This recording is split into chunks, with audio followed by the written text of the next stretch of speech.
Everyone, how goes it this evening? Um, I was hope everything is going well with everyone. Now I'm gonna, you know, I'll give people a chance to come in because I kind of changed this date so maybe people will see it. But anyway, you know, Trump is in. We've got a little over 4 weeks to come, about 5 or 6 weeks. I'm estimated, don't quote me on it. But anyway, we're gonna have to deal with the fallout. People like myself and others who didn't vote for Trump, who wanted Kamala. We knew what was gonna be done. Um, we're gonna have to take care of ourselves. That's the topic that I'm trying to say. We're gonna have to take care of ourselves because I don't know, this administration, Trump's second administration, is going to be worse than the first one because he, the first one, he was running it, and as we know, he didn't do good. And just so many things, just so many things. I think that, you know, he needs to do, and whatever else there is that he needs to do. But there's so much, you know, there's so much that he needs to do. I mean, there's so much that he did that time, but this time is a little different. The policies that he is actually putting forth will not be his policies. He, oh, I don't know where to go to explain this, but Trump is not running his cabinet. He put J.D. Vance in as his vice president because he's someone who would be loyal to him, to Trump himself. And he, you know, in other words, Trump wants to do revenge, but the policies are the policies that are supposed to be put forth. Like the example I'm going to give is Trump's campaign promise that he was going to mass deport all undocumented immigrants as on day one, on the 21st of January of 25. Because, you know, he said he was going to do that, and the MAGA people who voted for him, that is what they wanted him to do, is to get rid of all the immigrants. But there's a little problem with that scenario because to to mass deport all immigrants would wreak havoc on the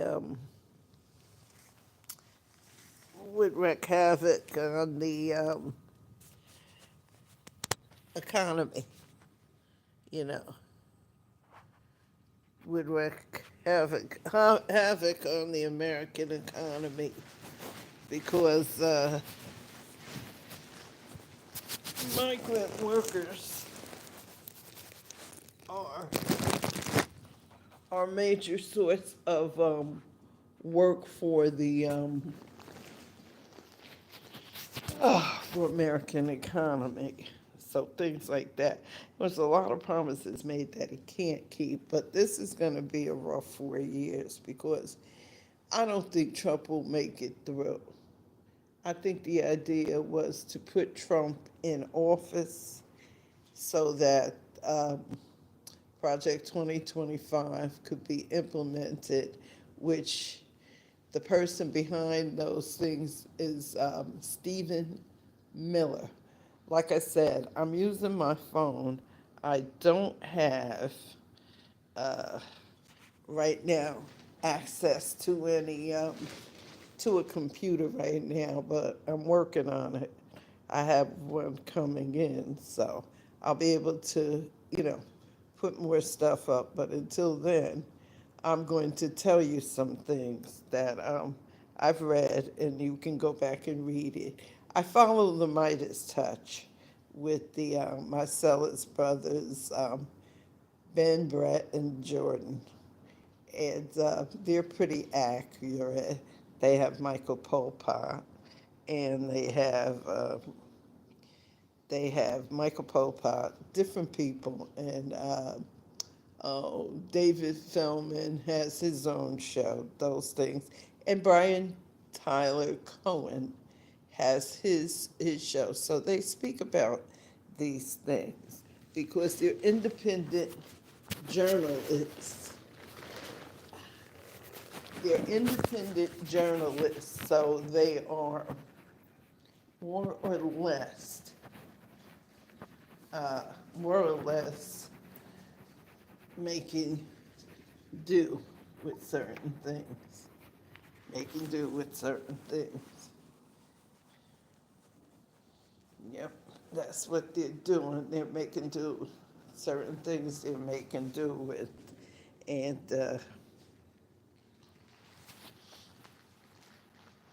you know, there. But how we can survive? Black people have survived all this animosity that we as black people have over. We've gone through it as a race of people, not necessarily meaning that everybody has, you know, has done it. We've gone through some things as a people, so we'll get through Donald Trump. It won't be as bad. It won't be bad. It won't be good, but it won't be as bad as other people. I think because most of us, we know what to expect. We actually know what to expect from Donald Trump, and which isn't too much good. He's out for vengeance and, you know, vengeful and things like that. He's doing revenge politics, which is never good for anybody. So, here. But how we can survive Donald Trump, that's the main topic that I want to talk about. We're going to have to do a lot of things that we didn't do before. Going to have to cut back how to save money, you know, how to save money and still be, because this Gen Z age group, they don't know the things that most of us have done as younger children, as children of the parents who have survived survived Jim Crow area. We had parents. Most of us older people have had who were parents who were uh, who came up under Jim Crow, and so we didn't have much. We didn't have much as children as the kids now, because black people live now better than they've ever lived. They own homes, which a lot of blacks didn't do. I grew up in a household, so I grew up in a house, so you know, my family was not, my parents were not educated blacks, but we lived, we lived somewhat of a middle class life. Somewhat class, because my sister and I, we went to good schools. We never went to segregated schools. We never went to them. So a lot going. But we're going to have to go back to the old rules and things that we grew up with, and we're going to have to ride this out. It's such a thing as we're going to have to be more politically uh, astute to get, you know, to search for certain things. We're going to have to. We're going to have to be more aware of certain things. We're just going to have to be aware of different stuff. We're going to have to be, we're going to have to be financially smart and fiscally smart and, intellectually smart at things.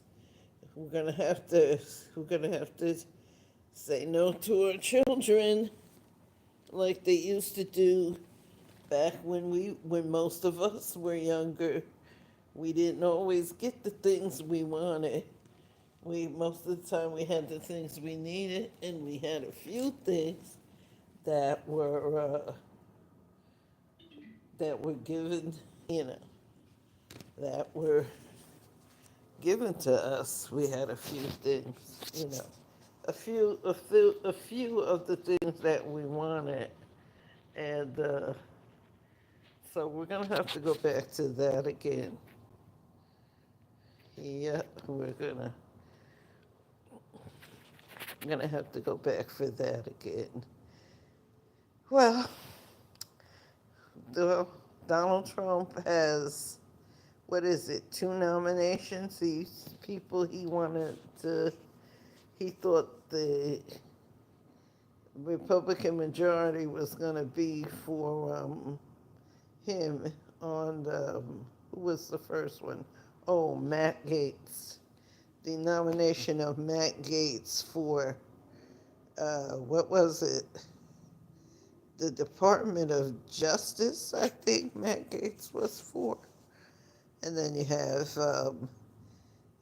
this Hes- Hedseth, Hedgeseth person. I don't remember his first name. I don't remember. All I know is he is definitely not qualified to be to be the head of the military. His own mom wrote letters about him, and now she's on Five taking back what she said, that she's saying he's a changed person, and I must say that letter that email that she sent him was definitely back what 2000 between 2013 and before 24. But either way, it doesn't look good for him.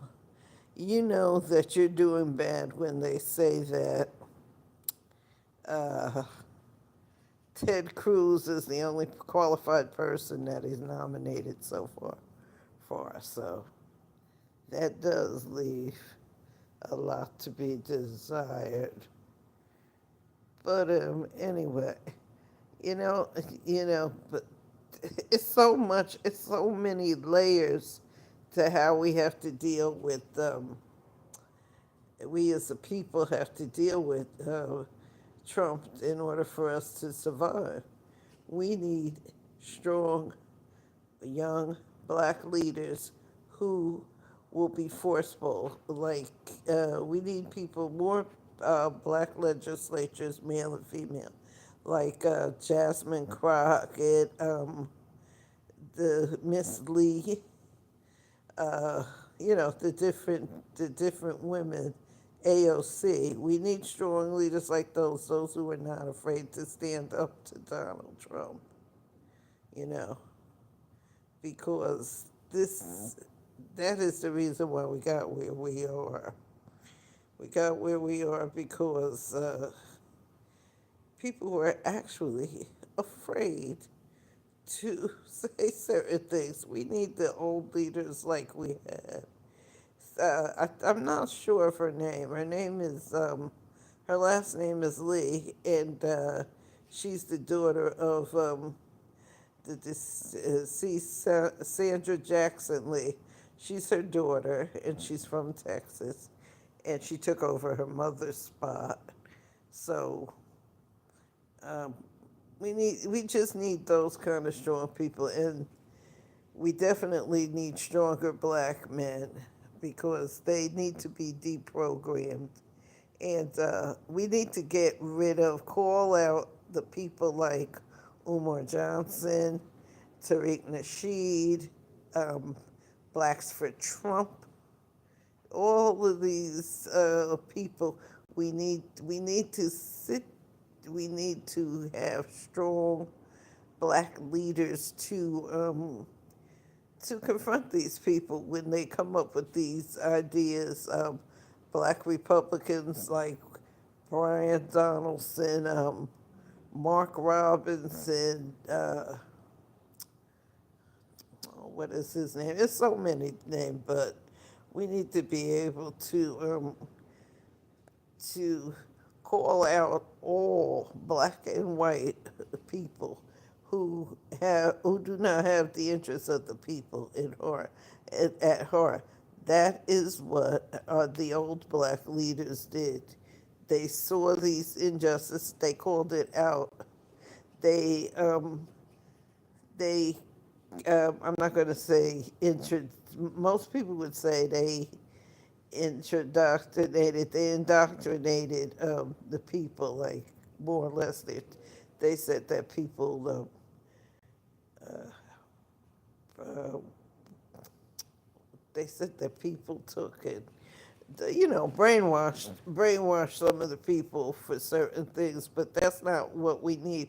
We need to inform our young black people of the contributions of the older generation. The stuff that I saw as the people I saw as a child, that I saw the elders who spoke up, and they had more to lose than we had, than our generation, because actually I was born and raised at the end of Jim Crow. You know, I was raised at the end of Jim Crow. So we have to get back to do that. And there is hope for everybody. People are giving up hope. Oh, we've got to deal with Donald Trump for 4 years. No, there are midterm elections. How we can defeat Donald Trump and the things he wants to do, and is by taking more. Let me see the word I want. More. Oh God, I forgot the word. But anyway, we need to pay more attention to the midterms, who we elect to put into office, who we put into to Congress, who we put into the state legislatures, the federal legislatures.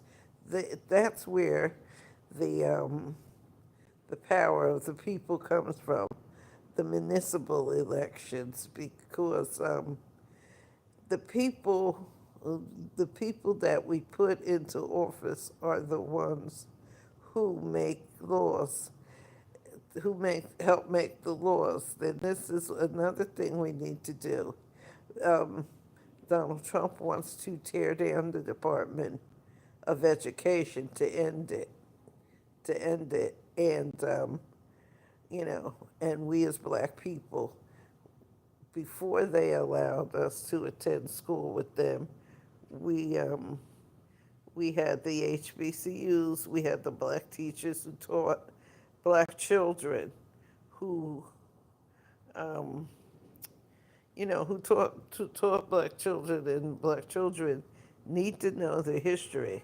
We could talk it. They may take it out of school, but it's up to us as individuals to teach to teach our children our black history, and not to let it die.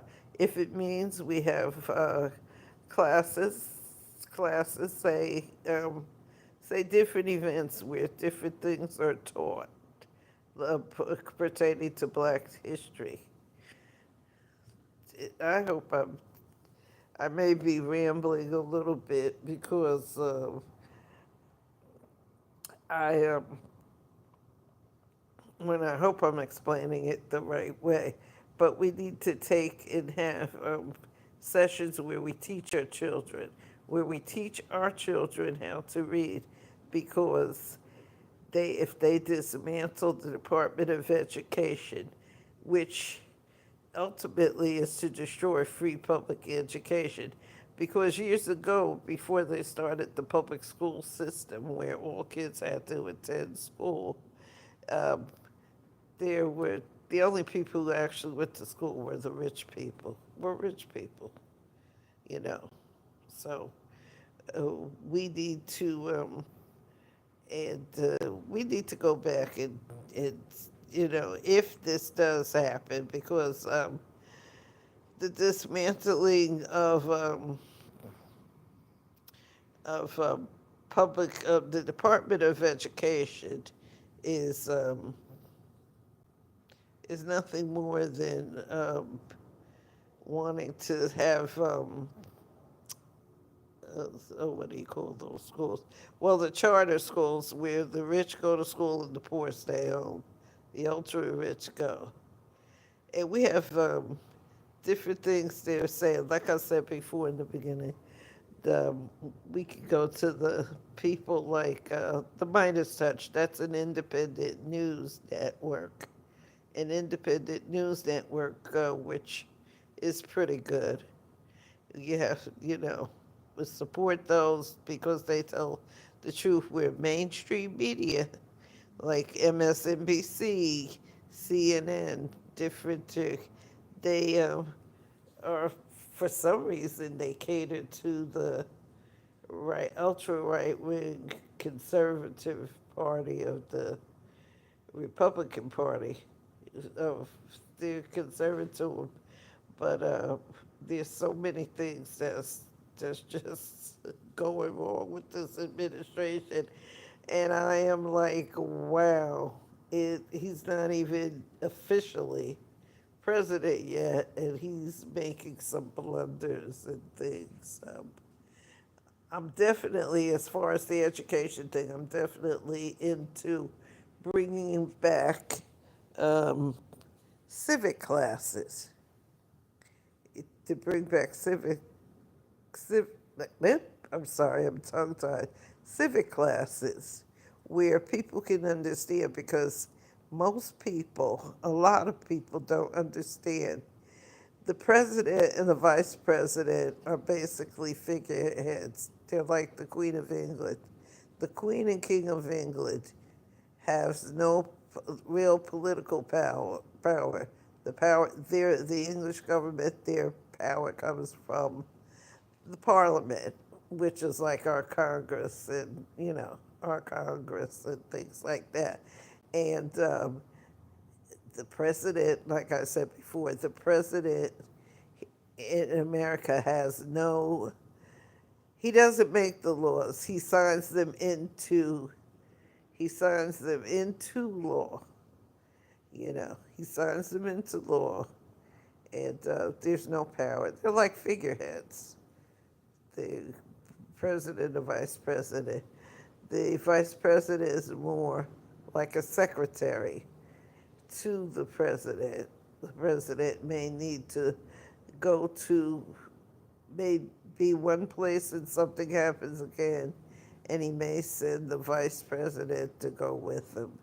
So,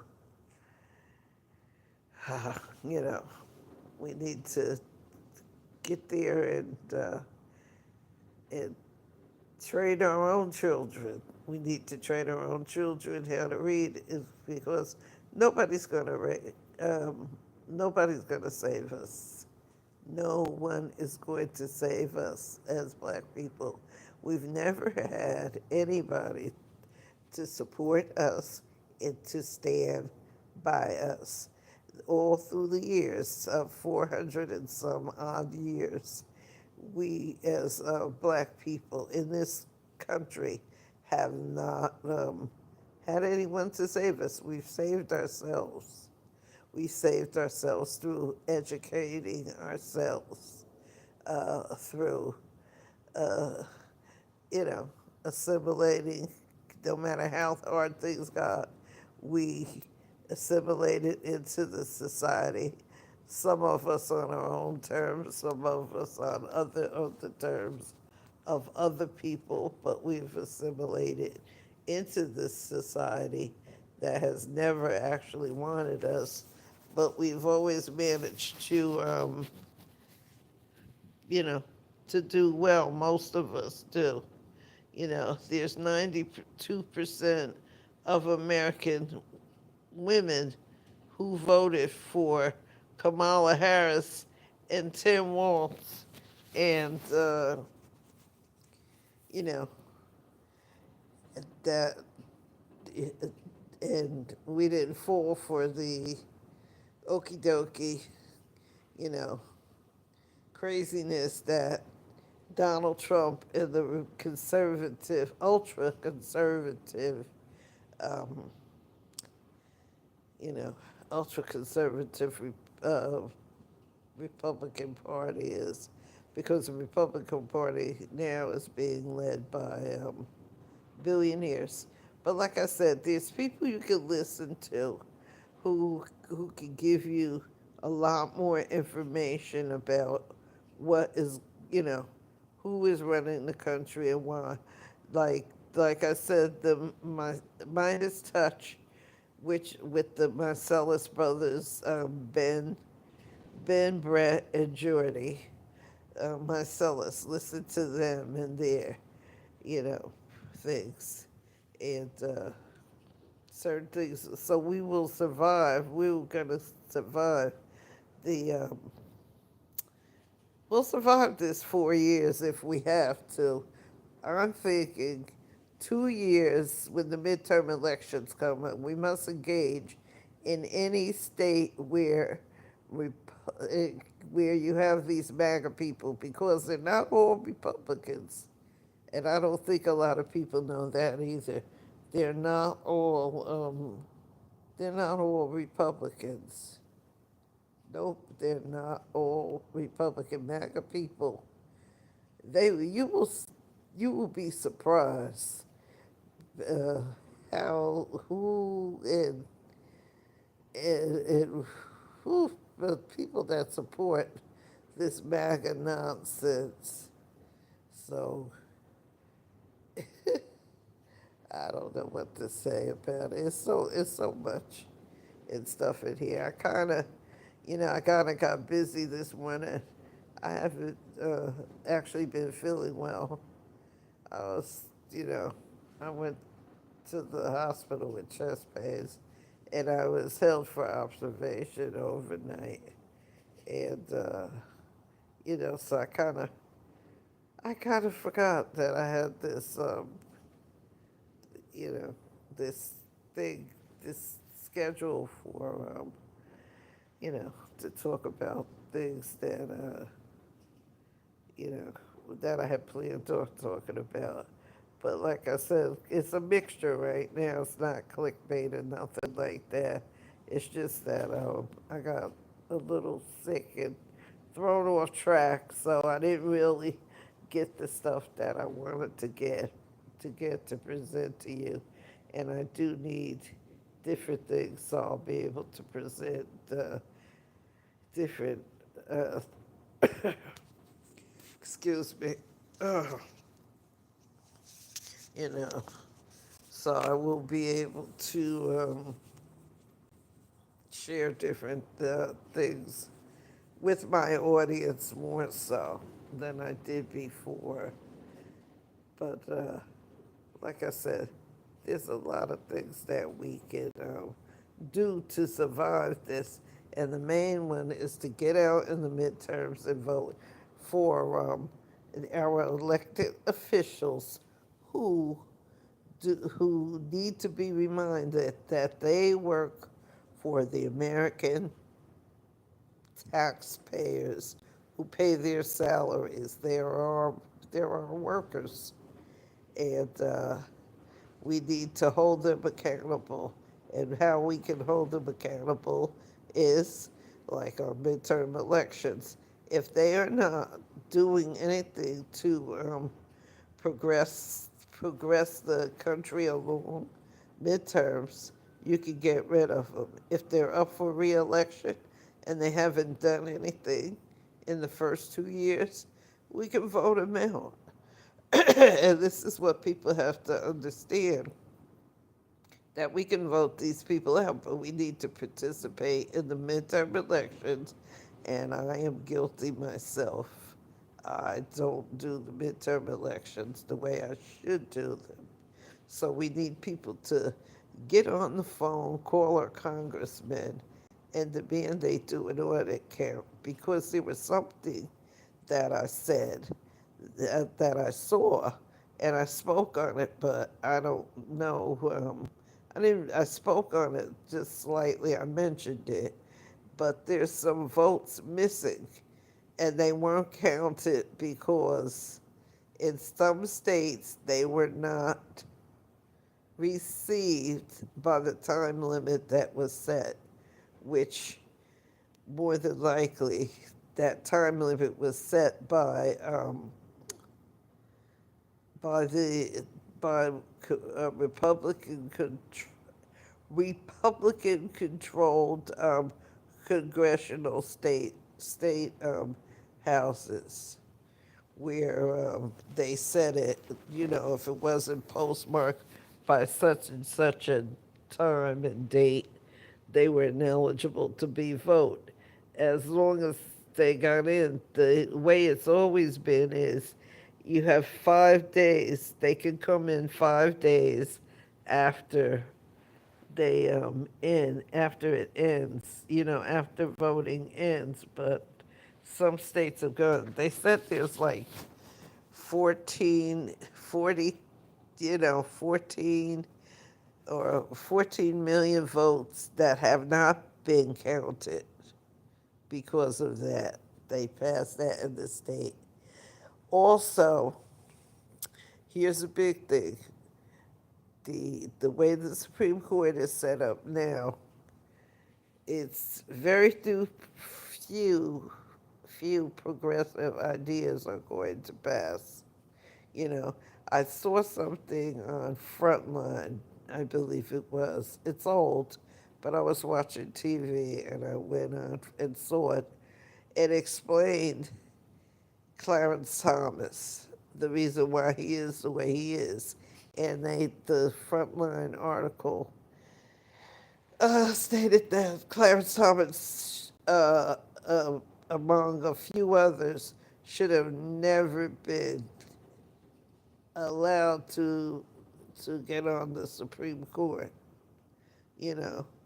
And there's no term limits. Once a person is on the Supreme Court, it is a lifetime position. He does not have to look for a job, you know. So, like I said, it's so many things we can do, but we as progressive have got to stop. We as progressives have got to have more backbone than we're having, because if Trump should never be in office. Anything, he just never should be in office because of his criminal background. 34 felony counts. Come on, people. Really? We have voted for him, and it's just terrible. But anyway, I'm going to do another video tonight, but I just came in because I had to do this when I saw it was scheduled, so I decided to do it. But there will be a part two of this. I'm going to redo this again. Have a good night.